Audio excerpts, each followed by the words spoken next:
तो दोस्तों लेट्स क्रैकेट की मैगजीन एनालिसिस सीरीज में आप लोगों का स्वागत है और डाउन टू अर्थ मैगजीन 1 से लेकर के 15 फरवरी 2023 की आप लोगों के सामने है।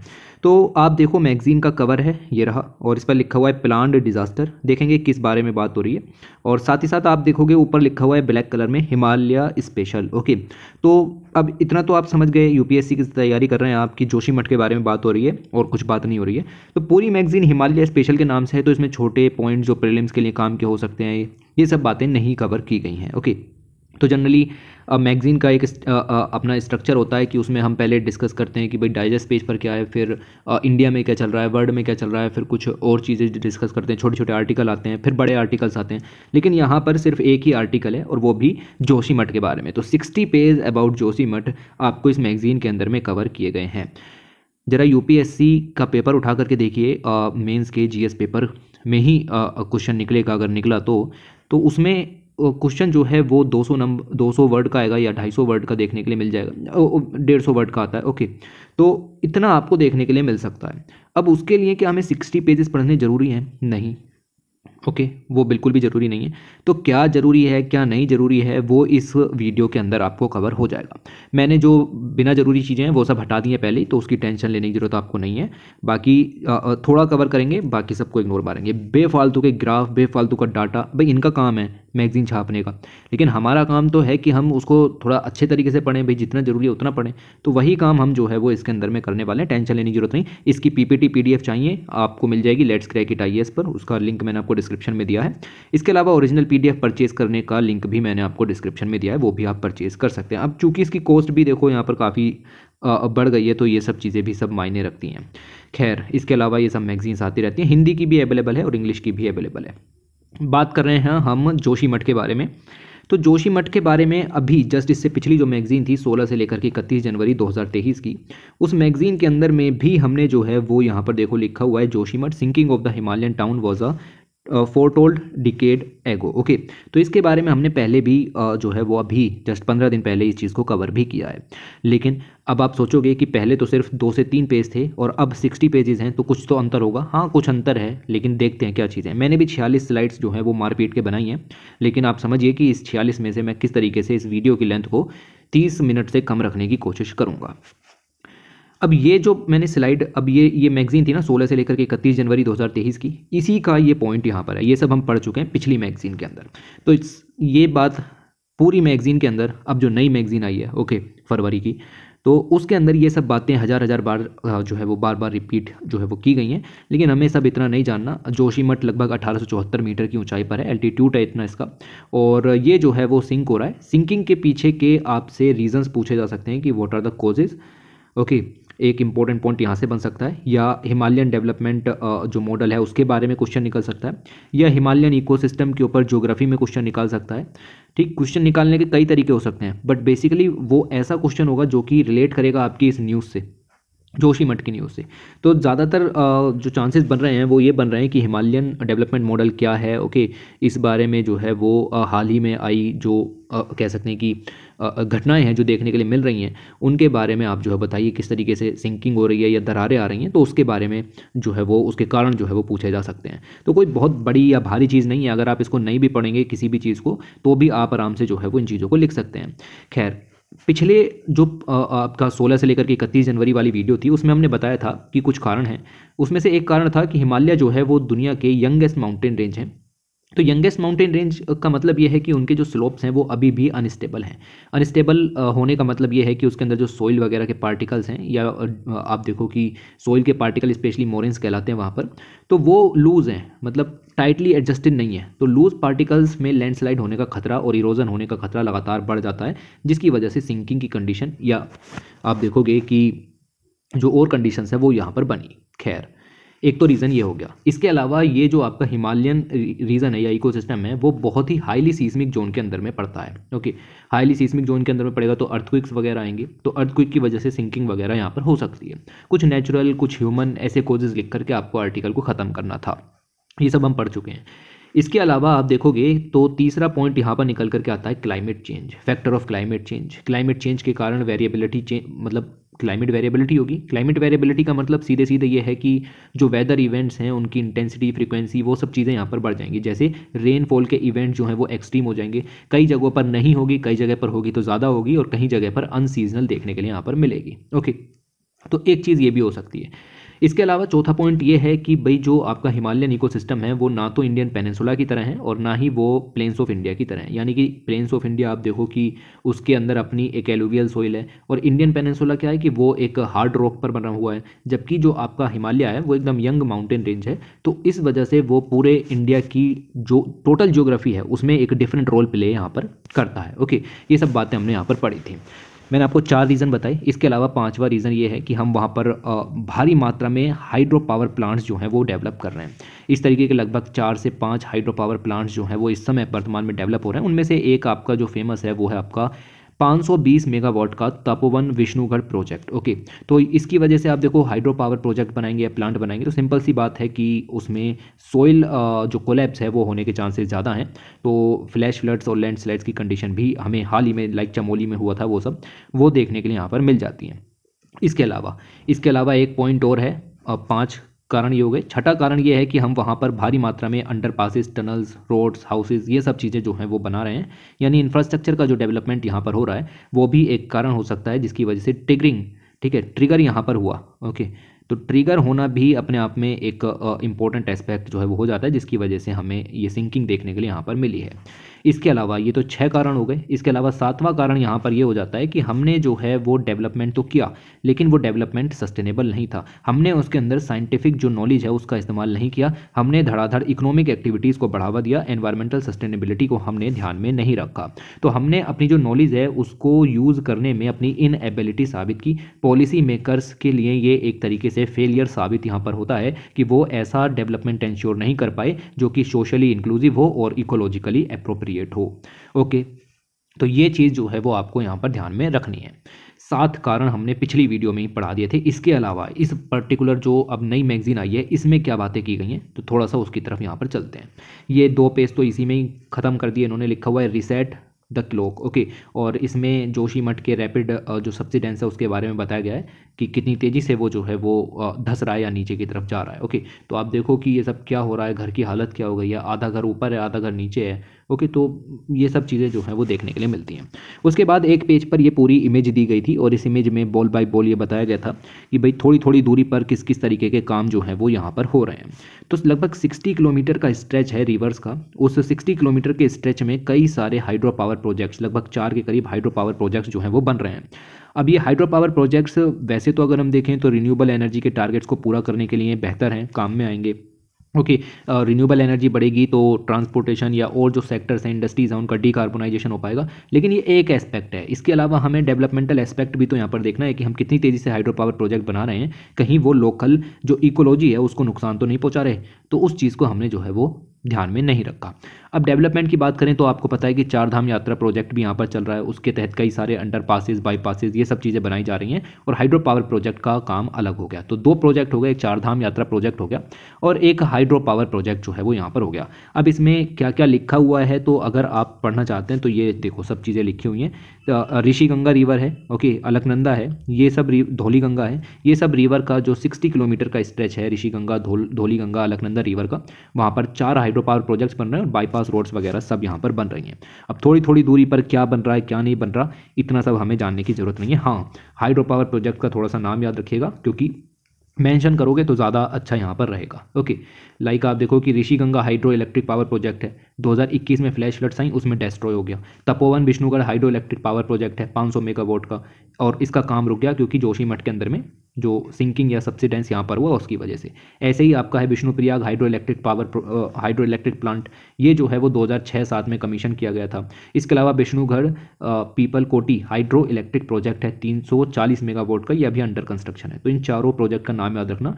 और एक डिफरेंट क्वेश्चन इस तरीके से भी पूछ सकते हैं कि hydro power electricity is necessary for the modern India, okay, तो मॉडर्न वर्ल्ड या India, but it poses a serious threats to the Indian ecological system. Okay, तो इस तरीके से भी क्वेश्चन जो है वो निकल सकते हैं, इसके ऊपर डिस्कस करने के लिए आ सकता है। तो पहले तो आप हाइड्रो पावर प्रोजेक्ट्स के फ़ायदे लिखोगे, फिर उसके नुकसान जब लिख रहे होगे तो आप इन चीज़ों को मेंशन कर सकते हो। ओके, तो क्वेश्चन तो निकलने के हज़ार तरीके हैं, वो हज़ार तरीके हम भी आपको नहीं बता सकते और आपके खुद के दिमाग में भी नहीं आएंगे। ये तो आपको इस तरीके से डेवलप करना पड़ेगा कि भाई किसी भी तरीके का क्वेश्चन आ जाए मैं लिख सकता हूँ।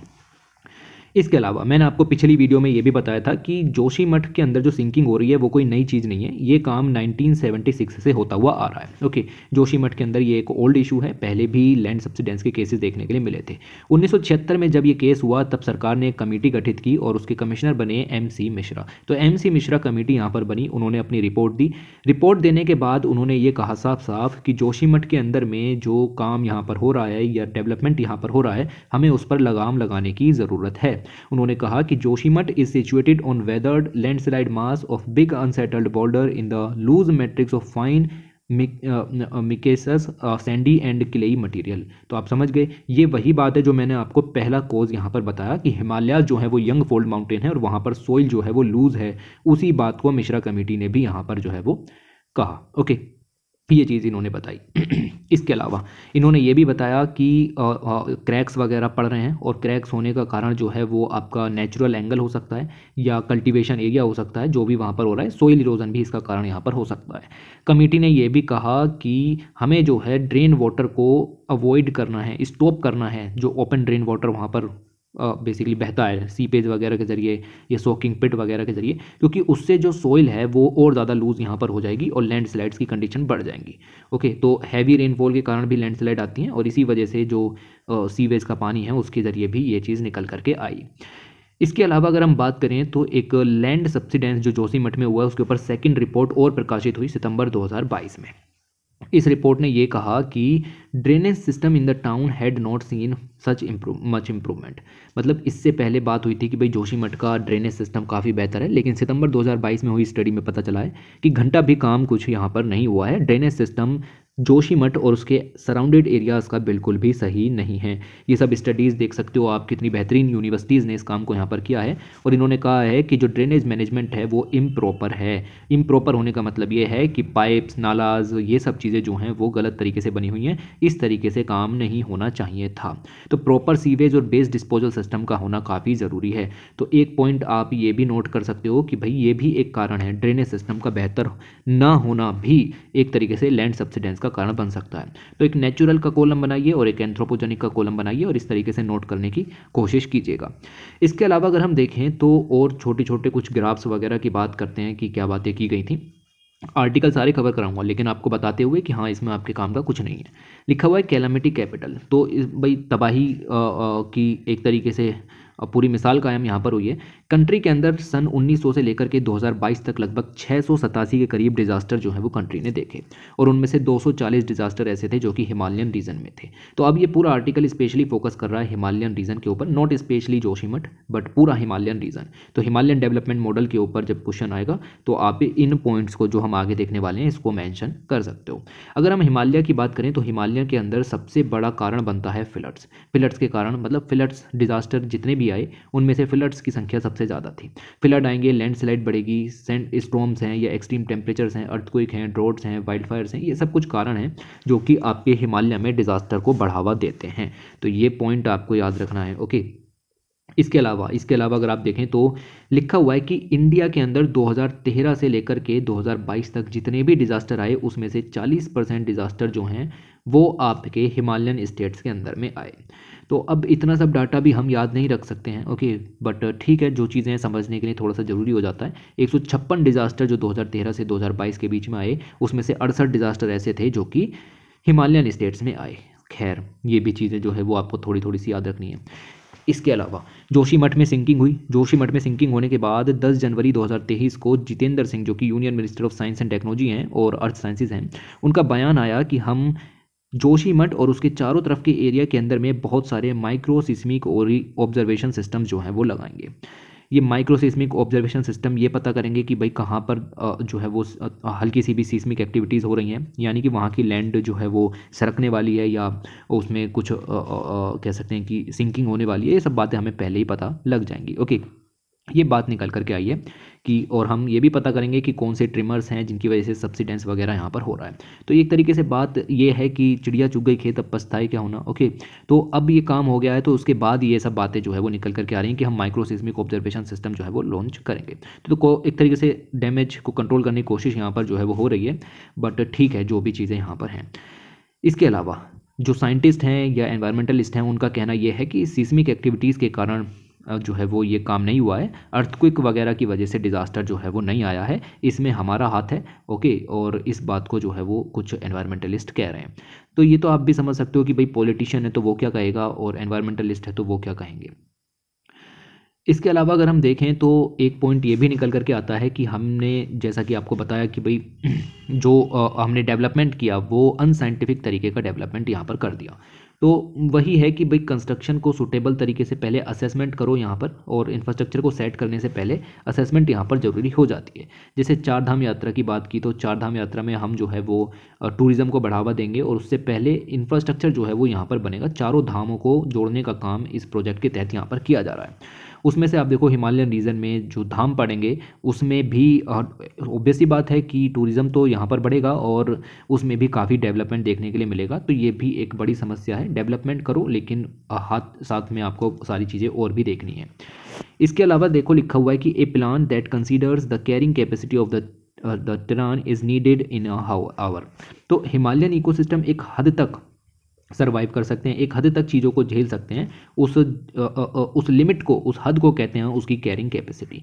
तो इस कैरिंग कैपेसिटी को कंसीडर करना बहुत ज़रूरी है, और इसके लिए एक प्लान डेवलप होना बहुत ही ज़रूरी यहाँ पर हो जाता है। ओके, इसके अलावा अगर हम देखें तो हिमालयन इकोसिस्टम में ग्लोबल वार्मिंग, क्लाइमेट चेंज के कारण कुछ जो लाइक क्लाइमेट रिलेटेड एक्टिविटीज़ हैं वो भी बहुत ज़्यादा बढ़ गई हैं, जैसे अर्थक्विक्स हैं, एवलांचेज हैं, क्लाउड बस्ट हैं या इंटेंस रेनफॉल हैं। ओके, ये चीज़ें बढ़ गई हैं। इसके अलावा दो टर्म और आती हैं, एक है आपकी LLOFS यानी कि लैंडस्लाइड लेक आउटबर्स्ट फ्लड, और दूसरा है आपका GLOFS यानी कि ग्लेशियर लेक आउटबर्स्ट फ्लड्स। दोनों टर्म्स जो हैं वो कॉमन है, अब तो बहुत ज़्यादा न्यूज़ के अंदर है, लेकिन फिर भी जिनको नहीं पता उनके लिए मैंने ये टर्म्स, सिर्फ टर्म्स को समझाने के लिए थोड़ा सा इसको यहाँ पर ऐड कर लिया है। ओके, तो ये सब चीज़ें यहाँ पर देखने के लिए मिलती हैं। वैसे कुछ भी नहीं है, नाम में ही लिखा हुआ है लैंडस्लाइड लेक आउटबर्स्ट फ्लड। तो लैंडस्लाइड की वजह से लेक का बेसिकली आप देखो कि उसका जो रास्ता है वो यहाँ पर रुका, जिसकी वजह से जो है वो आपकी कह सकते हैं कि लेक जो है वो ब्रीच यहाँ पर कर गई। इसी तरीके से होता है ग्लेशियर लेक आउटबर्स्ट फ्लड, और इसमें जो लेक का पानी है वो एकदम सडन तरीके से जो है वो बर्फ़ की परत को तोड़ते हुए ऊपर निकल करके आता है। तो ये भी जो है वो एक तरीके से हानिकारक सिद्ध यहाँ पर हुआ है। तो इस तरीके की बहुत सारी फॉर्म्स जो हैं वो लगातार देखी गई हैं। इसके अलावा जोशीमठ जो है वो आपका अगर हम देखें तो हिमालयन इकोसिस्टम में north to easterly directed valley slope पर पड़ता है। इस तरीके के और भी ह्यूमन सेटलमेंट जोशीमठ के जैसे ही आपको north to easterly directed valley slope में देखने के लिए मिल जाएंगे। ओके, और ये रीज़न ऐसा है, यानी कि north to easterly directed region ऐसा है जिसमें बेसिकली सोलार इंसोलेशन जो है वो कम आता है, और इसीलिए हम इसको जो है वो सन शैडो स्लोप भी यहाँ पर कहते हैं। तो ये कोई बड़ी चीज़ें नहीं है, ये सिंपल सी बात है कि सन शैडो रीज़न होगा क्योंकि वहाँ पर सोलार इंसोलेशन नहीं आता या कम आता है, और वो रीज़न है north to easterly directed slopes. Okay, तो इन स्लोप्स के ऊपर अगर हम देखें तो ये स्लोप जेंटर हो गए हैं, जेंटलर हो गए हैं, डीपली वेदर्ड स्लोप हैं। ओके, और इनके ऊपर भारी मात्रा में फ्लूवियो ग्लेशियल डेब्रिस यानी इरोजन और डिपोजिशन जो कि ग्लेशियल मेल्ट वाटर के द्वारा इकट्ठा हो जाता है, वो सब जो है वो यहाँ पर कवर हो गया है। डेब्रिस के अंदर किले होती है, बड़े बड़े फ्रेगमेंट्स होते हैं। ओके, पीबल साइज रॉक्स हो सकती हैं। तो ये चीज़ें जो है वो निकल करके आती हैं। इसके अलावा अगर हम देखें तो जैसे ही सिंकिंग वगैरह यहाँ पर होती है तो ये सब मटीरियल भी जो है वो अपना एक इंपॉर्टेंट रोल जो है वो प्ले करता है, और ये सारा डेब्रिस स्लाइड जो है वो होना शुरू हो जाता है, क्योंकि आप देखो कि एक तरीके से जो स्लोप का मॉडिफिकेशन है वो हमारे द्वारा किया जा रहा है। ओके, लाइक जो उसका सरफेस है उसमें अनसाइंटिफिक तरीके का जो डेवलपमेंट यहाँ पर हो रहा है, तो उसकी वजह से वो मटेरियल भी मतलब अगर वो मटेरियल ना होता तो हानि कम होती, लेकिन अब वो मटेरियल वहाँ पर है तो उसकी वजह से हानि जो है वो ज़्यादा यहाँ पर हो रही है। तो ये सब चीज़ें जो है वो निकल करके आती है। इसके अलावा जो दूसरा साइड यहाँ पर है, यानी कि साउथ टू वेस्टर्ली, ओके, जो साउथ टू वेस्ट की तरफ को स्लोप है वहाँ पर इंसोलेशन ज़्यादा आता है, और वो बेसिकली अगर हम देखें तो सन का इंसोलेशन वहाँ पर ज़्यादा पड़ेगा, तो वहाँ पर जो पानी है वो तेज़ी से, मतलब बर्फ़ तेज़ी से पिघलेगी, सिंपल सी बात है, बर्फ़ तेज़ी से पिघलेगी तो रिवर सिस्टम के अंदर में पानी यहाँ पर बढ़ जाएगा और वो एक तरीके से फ्लडिंग का कारण जो है वो यहाँ पर बन जाता है। तो दोनों ही रीज़न जो है वो ख़तरनाक हो जा रहे हैं अपने उसमें, बट आपको भी इतना सब याद नहीं रखना, जस्ट एक पॉइंट निकल करके आता है, north to east and south to west slope, दो तरीके के स्लोप यहाँ पर बेसिकली हो गए हैं। इन स्लोप का थोड़ा सा फीचर्स वगैरह आप ध्यान में रखिए, वैसे ज्योग्राफी वाले बच्चे जो हैं उनको तो इतना सब याद रहता ही है। तो ये स्लोप क्या है, ये आपका, अगर हम इस स्लोप की बात करें तो this slope is called sun shadow slope. Okay, तो यहाँ पर सन का जो इंसोलेशन है वो कम होता है। इसी तरीके से जो ये वाला स्लोप है वो आपका जो है वो कह सकते हैं कि जहाँ पर इंसोलेशन आता है वो वाला स्लोप हो जाएगा। तो ये चीज़ें जो है वो निकल करके आती रहती हैं। और इसके अलावा अगर हम देखें तो आपको ये सब नहीं पढ़ना। देखो एक एस्पेक्ट तो आपका यहाँ पर इंफ्रास्ट्रक्चर का हो ही गया। ओके, इंफ्रास्ट्रक्चर के बाद आ जाते हैं टूरिज़्म की तरफ। तो टूरिज़्म की अगर हम बात करें तो स्पेशली इंडिया के अंदर, और वो भी हिमालयन इकोसिस्टम के अंदर में जो टूरिज़्म चलता है that's called the pilgrimage tourism. Okay, तो लोग बेसिकली दर्शन के लिए आते हैं। ओके, स्पिरिचुअलिज्म के लिए आते हैं। ओके, तो वो सब जो टूरिज़्म है वो पिलग्रिज्म टूरिज़्म के अंदर में यहाँ पर आ जाएगा। तो सिंपल सी बात है, उससे हमारी इकोनॉमिक प्रॉस्पेरिटी तो यहाँ पर बढ़ेगी। उत्तराखंड टूरिज़्म जो है वो उसकी आप देखो 50% जीडीपी को यहाँ पर कवर करता है 2006-07 से 2016-17 का डाटा अगर हम ले लें। वहाँ पर कई सारे होली श्राइन्स हैं, टेम्पल्स हैं जो कि सेंचुरीज पुराने हैं, तो उनको सब प्रमोट करने के लिए स्कीम्स प्रोग्राम यहाँ पर जो है वो सब चलाए गए, जैसे कि प्रसाद स्कीम है, उसके अंदर में स्वदेश दर्शन स्कीम यहाँ पर हो गई। तो इन सब में क्या है कि हम जो है वो पिलग्रिमेज, रिजुविनेशन, स्पिरिचुअल ऑगमेंटेशन, इन सब चीज़ों पर फोकस यहाँ पर कर रहे हैं। तो सिंपल सी बात तो ये है कि टूरिज़्म का प्रेशर जो है वो भी यहाँ पर हिमालयन इकोसिस्टम के ऊपर लगातार बढ़ता हुआ आ रहा है, जिससे कि रीजन की जो कैरिंग कैपेसिटी है हमें उसको जो डिफाइन करने में कह सकते हैं कि एक चूक जो है वो नज़र आ रही है। कैरिंग कैपेसिटी का मतलब जितने टूरिस्ट जाने चाहिए उससे कहीं अधिक संख्या में टूरिज़्म देखने के लिए मिल रहा है, तो ओवरबर्डन नज़र आता है। ओके, तो आप देख सकते हो कि टूरिस्ट के अंदर में कितना सब बढ़ोतरी हो रही है यहाँ पर। ओके, खैर ये सब ग्राफ इतने ज़्यादा ज़रूरी नहीं है, बट आप समझने की कोशिश करो कि टूरिज़्म जो है वो एक इम्पोर्टेंट पार्ट प्ले कर रहा है हिमालयन स्टेट्स और यूनियन टेरिटरीज़ के ऊपर। इसके अलावा अगर हम बात करें धीरे धीरे, देखो टूरिज्म इंफ्रास्ट्रक्चर की बात हुई, एक बात अनप्लान्ड ग्रोथ की भी यहाँ पर कर रहे थे। अर्बन एरियाज तेज़ी से यहाँ पर बढ़ रहे हैं। और अगर हम बात करें तो हिमालयन स्टेट के अंदर में while the overall population in the Indian Himalayas have risen by 1.5 times between 1971 to 2021, the urban population is increase by 4 times. तो आप समझो कि टोटल पॉपुलेशन तो 1.5 गुना बढ़ी है, लेकिन अर्बन पॉपुलेशन 4 गुना यहाँ पर बढ़ गई है, तो बिल्कुल भी सही नहीं है। ओके, तो ये चीज़ भी ध्यान रखें। इसके अलावा हाइड्रो पावर प्रोजेक्ट के ऊपर अभी बात की इतनी सारी कि जो हाइड्रो पावर प्रोजेक्ट्स हैं वो उनसे रिलेटेड डिज़ास्टर, उनको हम यहाँ पर बिल्कुल इग्नोर नहीं कर सकते। हमने जो ये ग्लेशियर लेक आउटबस्ट फ्लड, इन सब के बारे में जो है वो काफ़ी डिटेल में बात यहाँ पर कर ली है, इतना सफिशिएंट है। बाकी आप खुद ही समझदार हैं कि कितना बड़ा क्वेश्चन जो है वो आने वाला है। और रिसेंट ईयर्स के अंदर में हिमालयन रीजन में जो ये डिज़ास्टर है हाइड्रो पावर प्रोजेक्ट से रिलेटेड, ये बहुत ही ज़्यादा यहाँ पर बढ़ गए हैं। तो अब देखो 1 बाई 1 पॉइंट करके दिया है कि अरुणाचल प्रदेश है या असम है या सिक्किम है या नागालैंड है, त्रिपुरा है, मेघालय है, उत्तराखंड है, लद्दाख है, हिमाचल प्रदेश है, उनमें क्या क्या सिचुएशन यहाँ पर चल रही है। देखो एक स्लाइड मैंने जूम करके यहाँ पर दी भी है, और इसमें आप देख सकते हो कि अरुणाचल प्रदेश के अंदर में 3 ऑपरेशनल हाइड्रो पावर प्रोजेक्ट्स हैं और एक अभी यहाँ पर बन रहा है। ओके, ऐसे ही असम के अंदर में भी 3 ऑपरेशनल हैं और एक अभी यहाँ पर बन रहा है। इस सिक्किम के अंदर में 8 ऑपरेशनल हैं और 5 अभी बन रहे हैं हाइड्रो पावर प्रोजेक्ट।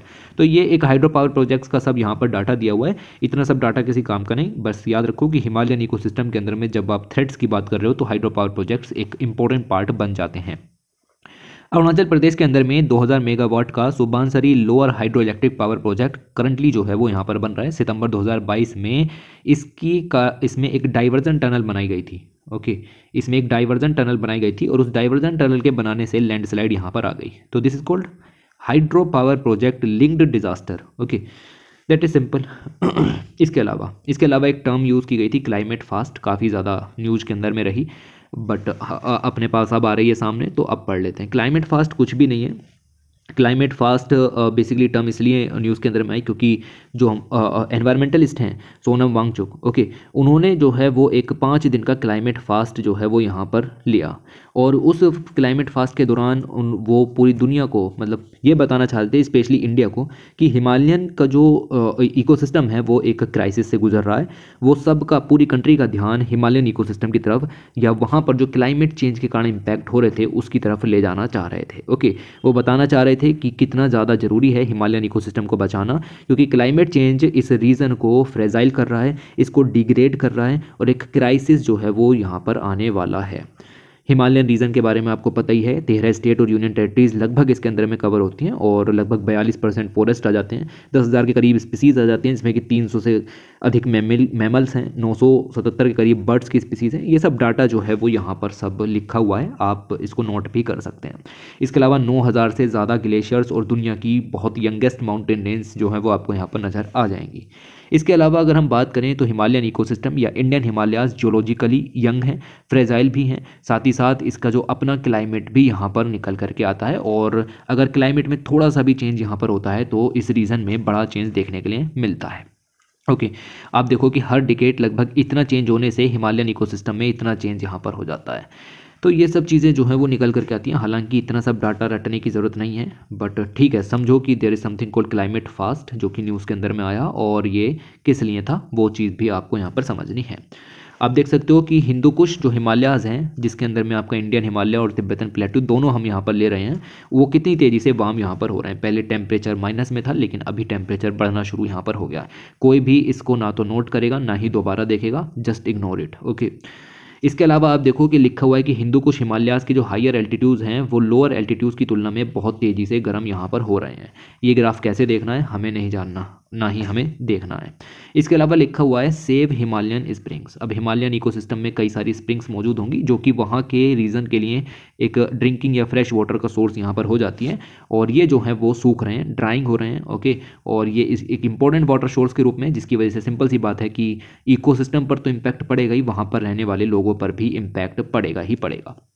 ओके, अगर हम बात करें लगभग हिमालयन इकोसिस्टम के अंदर में 3 मिलियन से ज़्यादा स्प्रिंग्स जो हैं वो वहाँ पर बहते हैं, और इनमें से आधे तो ऐसे हैं जो कि सूख गए हैं या ड्राई हो गए हैं। ये सब रिपोर्ट है नीति आयोग की, उन्होंने इस चीज़ को यहाँ पर बताया। और ये 4 कारणों से ये सूख रहे हैं। Spring dry up due to the 4 main reason. पहला रीज़न है कि जो आपका हिमालयन इकोसिस्टम है वहाँ पर काफ़ी लंबे समय से लॉन्ग टर्म रेनफॉल नहीं हुई है। ओके, मतलब जो बारिश होनी चाहिए वो बारिश वहाँ नहीं देखने के लिए मिली है, जिसकी वजह से बहुत सारे रीजंस ऐसे हैं जहाँ पर सूखे की जैसी सिचुएशन यहाँ पर बन गई, या फिर वाटर स्केर्स रीजंस जो हैं वो यहाँ पर हो गए। इसके अलावा कुछ जगहों पर बहुत ऐसी भारी बारिश भी हुई है जिसकी वजह से लैंडस्लाइड या फ्लड्स यहाँ पर जो है वो आए हैं, और कुछ जगह पर जो है वो एनुअल रेनफॉल जो है वो डिक्रीज़ यहाँ पर हुई है। इसका मतलब ये है कि इरेगुलर पैटर्न जो है वो नज़र आया है, जिसकी वजह से कुछ स्प्रिंग्स जो हैं वो यहाँ पर सूख गए हैं। दूसरा चीज़ है आपका लैंड कवर और लैंड यूज़। हिमालयन सिस्टम के अंदर आपको पता है कि जो फॉरेस्ट कवर है वो रिड्यूस हो रहा है, धीरे धीरे नेचुरल फार्मिंग भी रिड्यूस हो रही है, और वहाँ पर भारी इंफ्रास्ट्रक्चर डेवलपमेंट यहाँ पर हो रहा है, लोकल लेवल पर भी नेशनल लेवल पर भी, जिसकी वजह से स्प्रिंग्स जो हैं वो सूख रहे हैं। तीसरा रीज़न लैंड स्लाइड यहाँ पर आ जाती है, अर्थ एक तरफ से दूसरी तरफ खिसक जाती है या फिर अर्थ मूव होती है तो स्प्रिंग जो है वो डिस्ट्रॉय यहाँ पर होते हैं। भाई स्प्रिंग क्या है, आपका अर्थ के अंदर से कोई ऐसी सीधी लाइन जो है वो आ रही होगी जिसकी मदद से पानी जो है वो बाहर आ रहा है। तो अब क्या है कि वो अगर लैंडस्लाइड आया तो वो जो स्रोत था वो डिसरप्ट यहाँ पर हो गया, सिंपल सी बात है। तो इसकी वजह से ये जो है वो सिचुएशन मिली। और चौथा पॉइंट यहाँ पर ये है कि रीजन के अंदर में रेन रिलेटेड ड्रॉट्स जो है वो नज़र आते हैं। ओके, तो ये बात हम डिस्कस कर चुके हैं।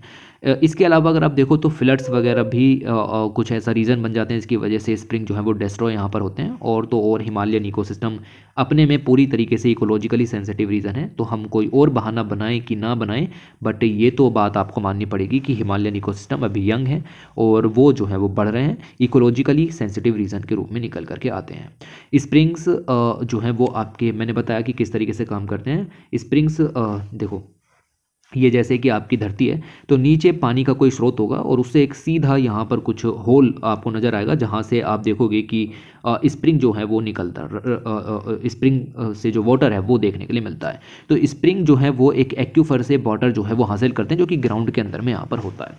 अगर हम देखें तो हिमालयन माउंटेन्स के अंदर में कोई बहुत बड़े एक्यूफर्स नहीं हैं, लेकिन कुछ ऐसे सिस्टम आपको देखने के लिए मिल जाएंगे जहाँ पर पानी है। कुछ ऐसे पोरस मटेरियल या रॉक्स आपको मिल जाएंगी जहाँ पर पानी आपको देखने के लिए मिल जाएगा। तो ये भी सिचुएशन आप थोड़ी सी जो है वो ध्यान में रखेंगे। इसके अलावा बहुत सारे एरियाज़ ऐसे हैं जहाँ पर स्प्रिंग सूख रहे हैं, ये सब एरियाज़ निकल करके आते हैं, और प्रॉब्लम नेपाल भूटान तक फैली हुई यहाँ पर है। ओके, तो ये चीज़ें जो हैं वो नज़र आती हैं। इसके अलावा आप देखो कि हमें इसमें क्या याद रखना है, तो स्प्रिंग्स एंड स्ट्रीम्स दोनों जो हैं वो ट्रेडिशनल सोर्स ऑफ वाटर हैं। ओके, और इनको जो है वो हमें डिसअपियर होने से बचाना है। सिंपल सी बात है कि डिसअपियर ना हो। Fortunately all the state government in the Himalayan regions have approved spring shed management. तो स्प्रिंग शेड मैनेजमेंट का काम बहुत तेज़ी से चल रहा है, और सरकार की कई सारी नीतियाँ और भी ऐसी हैं, जैसे कृषि सिंचाई योजना है, तो उसके अंदर में भी water shed spring shed management का काम यहाँ पर होता है। तो वो काम भी ज़रूरी यहाँ पर हो जाता है। तो इसीलिए भाई ये ज़रूरी है स्प्रिंग्स को बचाना, और स्प्रिंग से जो पानी आता है वो भी गंगा यमुना ब्रह्मपुत्र जैसी नदियों में पानी का एक स्रोत बन जाता है। अगर स्प्रिंग्स लॉस्ट होंगे तो जो रिवर का चैनल है, नेचुरली बेस फ्लो है, वो भी सूख जाएगा, वो भी ड्रॉप हो जाएगा। और स्पेशली अगर हम बात करें समर में, जब इवेपोरेशन काफ़ी तेज़ी से यहाँ पर होता है, तो इस स्प्रिंग को सेव करना काफ़ी ज़्यादा ज़रूरी है पूरे माउंटेन इकोसिस्टम के लिए। इवन जो एसोसिएटेड रिवर इकोसिस्टम है उसके लिए भी काफ़ी ज़रूरी हो जाता है। इसीलिए state governments spring shed management का काम बहुत तेज़ी से यहाँ पर कर रही हैं। ओके, तो ये थोड़ा सा पॉइंट यहाँ पर जो है वो आपको ध्यान में रखना है। इसके अलावा अगर हम बात करें तो क्लाइमेट चेंज का इम्पैक्ट भी आपका तेज़ी से पड़ रहा है। हमने बात की डिफॉरेस्टेशन की, हमने बात की लैंड डिग्रेडेशन की, हमने बात की लैंड यूज़ चेंज की। ओके, तो कितनी तेज़ी से जो लैंड है उसमें चेंजेस देखने के लिए यहाँ पर मिल रहे हैं, उन सब की बात हमने जो है वो की। लैंड डिग्रेडेशन, डिक्लाइन हो रहा है, प्रोडक्टिविटी भी खत्म हो रही है, बायोडाइवर्सिटी है, या फिर आपकी इकोनॉमी, बायोडाइवर्सिटी की टर्म में बात करो कि इकोनॉमी के टर्म में बात करो, उसकी जो प्रोडक्टिविटी है वो डिक्लाइन हो रही है। अब हर एक स्टेट की आपको याद रखनी है कि जाननी है, तो भाई आप लोग कर सकते हो, बाकी एग्जाम में किसी काम का नहीं। ओके, तो किस तरीके के एरिया हैं जो कि आपके डिग्रेड यहाँ पर हो रहे हैं, तो बेसिकली फॉरेस्ट हैं, स्क्रब्स हैं, या पेरी ग्लेशियर एरियाज़ हैं जो कि ग्लेशियर या आइस सीट के आसपास में हैं, वो काफ़ी ज़्यादा डिग्रेड यहाँ पर हो रहे हैं। इसके अलावा अगर हम कारण देखें तो कारण में ओवरग्रेजिंग, डिफॉरेस्टेशन, फॉरेस्ट शेटरिंग, ये फ्रोस्ट शेटरिंग, ये सब चीज़ें जो हैं वो आ जाती हैं, जो कि रीजन को डिग्रेड करने का काम यहाँ पर कर रही हैं। तो ये कुछ कारण और कुछ रीजंस आपको जो हैं वो दिमाग में रखने, याद रखने हैं कि भाई फॉरेस्ट, लैंड बेस्ड स्क्रब और पेरी ग्लेशियर, ये रीज़न ऐसे हैं जो कि बहुत ज़्यादा डिग्रेड यहाँ पर हो रहे हैं। और इसके सबसे बड़ा कारण डिग्रेड होने का वेजिटेशन डिग्रेडेशन, फ्रोस्ट शेटरिंग, और साथ में आप देखो विंड इरोजन भी कुछ हद तक कारण यहाँ पर हो जाता है। तो ये कुछ पॉइंट्स जो हैं वो आपको याद रखने हैं। इसके अलावा लिखा हुआ है हिट पॉज, और इसमें हम कुछ सस्टेनेबल स्ट्रेटजीज़ की बात कर लेते हैं एट द लास्ट, कि भाई हमें इसको जो है वो कैसे बचाना है। तो हमें अपने टूरिस्ट के नंबर को रेगुलेट करना है, ट्रेडिशनल मटेरियल उसको यूज़ करना है, प्रैक्टिसेस को यूज़ करना है, कंस्ट्रक्शन की जो प्रैक्टिसेस हैं, और साथ ही साथ जो एनवायरमेंटल सेफगार्ड्स हैं उनको स्ट्रिक्टली एनफोर्स हमें जो है वो यहाँ पर करना है। तो ये तो हमें पता है। ओके, ये सब चीज़ें तो थोड़ी बहुत जानकारी हमें भी यहाँ पर है। इसके अलावा कई जगहों पर ऐसा भी हुआ है कि हिमालयन इकोसिस्टम के अंदर में जो इंफ्रास्ट्रक्चर बनता है, बिल्डिंग्स बनती हैं, तो उसके लिए अपने अपने नॉर्म्स होते हैं कि कहाँ पर किस तरीके की बिल्डिंग बननी चाहिए, इको निवास संहिता उसको कहते हैं। ओके, इस तरीके के जो बिल्डिंग नॉर्म्स हैं उनका हमें पालन करना चाहिए। अभी फ़िलहाल इनका पालन जो है वो यहाँ पर नहीं हो रहा है, और हिमालयाज़ के अंदर में जो डेंसली पॉपुलेटेड टाउन्स हैं वहाँ पर हमें इस तरीके के टेक्टोनिकली जो सेंसिटिव जोन्स हैं, उनके आसपास रहने वाले एरियाज़ हैं, उनमें इन चीज़ों को फॉलो करना चाहिए। ओके, तो ताकि लैंडस्लाइड हैं, अर्थक्वेक्स हैं, उनसे जो है वो बचा जा सके। बिल्डिंग नॉर्म्स आपको ये बताएंगे कि कितने फ्लोर होने चाहिए, कितना एरिया होना चाहिए। ओके, ये सब चीज़ें जो हैं वो डिफ़ाइन होती हैं इसके अंदर में। इसके अलावा आप देखो कि जो आपका कह सकते हैं कि इन 6 रीजन के आसपास का जो वाटर सोर्सेज हैं वो भी धीरे धीरे डाई हो रहे हैं। नेचुरल स्प्रिंग की साइट, मतलब ये जो स्लाइड है वो एक तरीके से स्प्रिंग वाली स्लाइड है, और यहाँ पर देखो वेटलैंड्स भी डिप्लीट हो रहे हैं, वाटर डिस्चार्ज भी डिक्लाइन यहाँ पर हो रहा है। तो ऐसा सब याद नहीं रखना, लेकिन हाँ समझो कि इम्पैक्ट जो है वो हर एक चीज़ पर पड़ेगा ही पड़ेगा। ओके, तो ये पॉइंट आपको जो है वो ध्यान में रखना है।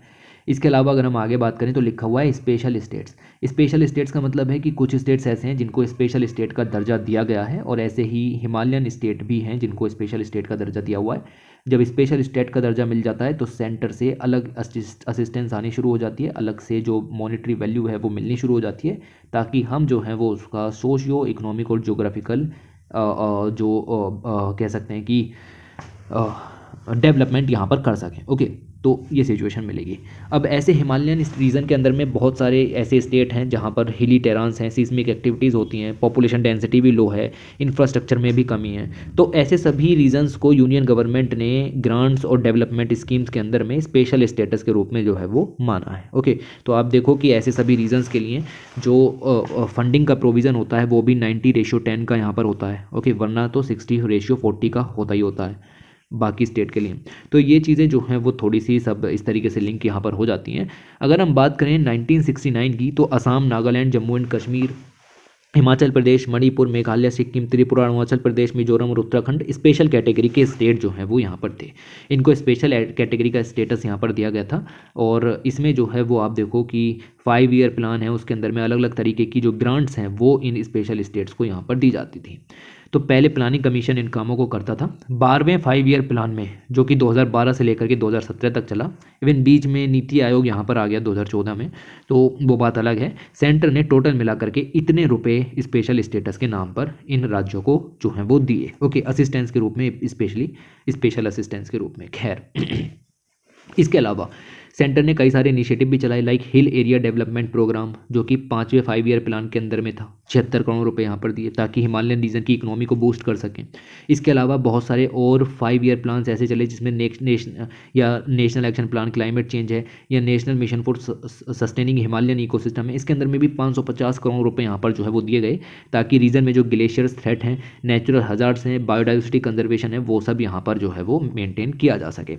इसके अलावा अगर हम बात करें तो स्पेशल कैटेगरी का जो स्टेटस है वो खत्म कर दिया गया 14वें फाइनेंस कमीशन की रिकमेंडेशन पर 2015 में, लेकिन 2018 में नीति आयोग और सेंटर ने हिमालयन स्टेट रीजनल काउंसिल जो है वो यहाँ पर तैयार कर ली, ताकि उस रीजन पर स्पेशल फोकस दिया जा सके। तो एक तरीके की जोनल काउंसिल यहाँ पर निकल करके आई, जिसमें आप देखो कि सस्टेनेबल डेवलपमेंट करना है, वहाँ के लोगों का स्किल डेवलपमेंट है, टूरिज्म है, रेगुलेट करनी है, एग्रीकल्चर पर फोकस करना है, ये चीज़ें निकल करके आई। इसके अलावा टूरिज्म को हिमालयन स्टेट्स में प्रमोट करने के लिए स्वदेश दर्शन है, हृदय स्कीम है, national mission on pilgrimage rejuvenation and spiritual augmentation drive है, ये सब लॉन्च यहाँ पर किया गया। 2019 में नीति आयोग ने रिपोर्ट दी कि 2025 तक जो टूरिस्ट हैं वो लगभग 240 मिलियन हो जाएंगे यहाँ पर। इसका मतलब ये है कि इन माउंटेन स्टेट्स के अंदर में इको टूरिज्म पॉलिसीज़ को बेहतर करना, प्लान्स को बेहतर करना अब बहुत ज़रूरी यहाँ पर हो गया है।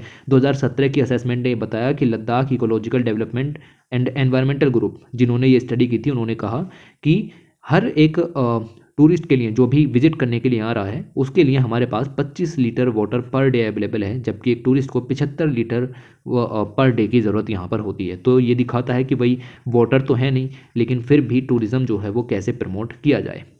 तो टूरिज़्म को रेगुलेट करने के लिए सरकार ने काफ़ी कुछ काम भी किए हैं, जैसे कि नए टूरिस्ट सर्किट बनाए हैं, या फिर टूरिस्ट को डाइवर्ट करने के लिए। ओके, और साथ ही साथ आप देखो तो विजिटर्स के लिए ग्रीन सेस भी यहाँ पर लगाया है, ताकि वो सेस से जो पैसा यहाँ पर आएगा उससे हिमालयन इकोसिस्टम का डेवलपमेंट हो सके। ओके, कुछ इंडिविजुअल एक्शन प्लान खासा हिमालयन स्टेट्स के लिए भी चलाए गए, जो कि क्लाइमेट चेंज से लड़ेंगे।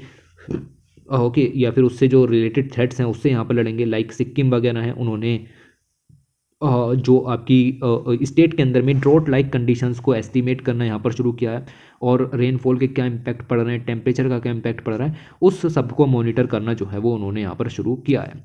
ओके, ऐसे ही आप देखो कि स्टेट ने धारा विकास प्रोग्राम यहाँ पर शुरू किया है 2008 में, जिसकी वजह से जो स्प्रिंग्स हैं उनको रिवाइव किया जा सके, रेन वाटर हार्वेस्टिंग की जा सके, जियो हाइड्रोलॉजी को प्रमोट किया जा सके, GIS मैपिंग टेक्निक्स का यूज़ किया जा सके। आप समझदार हैं, समझ चुके हैं। बाकी के स्टेट जो हैं वो भी इसमें रोल निभा रहे हैं, जैसे कि नागालैंड है, मेघालय है, हिमाचल प्रदेश है, तो ये भी अलग अलग तरीके के प्रोग्राम्स जो हैं वो चला रहे हैं। तो आप देख सकते हो कि अब एक वेस्ट का भी डाटा यहाँ पर दिया गया था कि कितना वेस्ट जनरेट होता है, कितना कलेक्ट होता है, कितना ट्रीट होता है, लैंडफिल्स में कितना जाता है, और अनअकाउंटेड वेस्ट कितना है। तो वेस्ट के फिगर दिए गए हैं, बट इतना सब याद रखने की जरूरत नहीं है। एक क्वेश्चन आएगा 250 वर्ड्स का, बहुत ईजीली अब जो है वो आप डाल सकते हो यहाँ पर। ओके, तो ये पॉइंट जो है वो आपको याद रखने। इसी के साथ मैं मैगजीन को यहाँ पर ख़त्म करता हूँ और ये स्लाइड्स भी ख़त्म हो गई। 46 स्लाइड्स मैंने ली, जिसमें से कि लगभग आधे से ज़्यादा तो काम की भी नहीं थी, लेकिन फिर भी जो भी हमें यहाँ पर पता लगा वो सही है। जानकारी को थोड़ा सा असेंबल करो, ओके। और आपको ठीक है, मतलब इस वीडियो से तो फिलहाल इतना ही निकलता है। निकलने को देखो अभी 10-15 मिनट की और वीडियो खींच देता है इस वाली को, ओके, मुझे कोई दिक्कत नहीं है, लेकिन इतने से भी काम हो सकता है। इवन इसके आधा भी पढ़ाता तो भी काम हो जाता, लेकिन लगना चाहिए थोड़ा सा कि हाँ इस विषय पर हमने पर्याप्त जानकारी जो है वो ले ली है। कोजेस पूछे जाएंगे, कुछ सॉल्यूशंस पूछे जाएंगे, आप अब लिखने में सक्षम है। और हर जगह पर डाटा आपको असेंबल्ड नहीं मिलेगा, आपको असेंबल करना आना चाहिए अपने माइंड में भी और नोटबुक पर भी। तो मैं वीडियो को एंड करता हूँ। Thanks for watching, take care.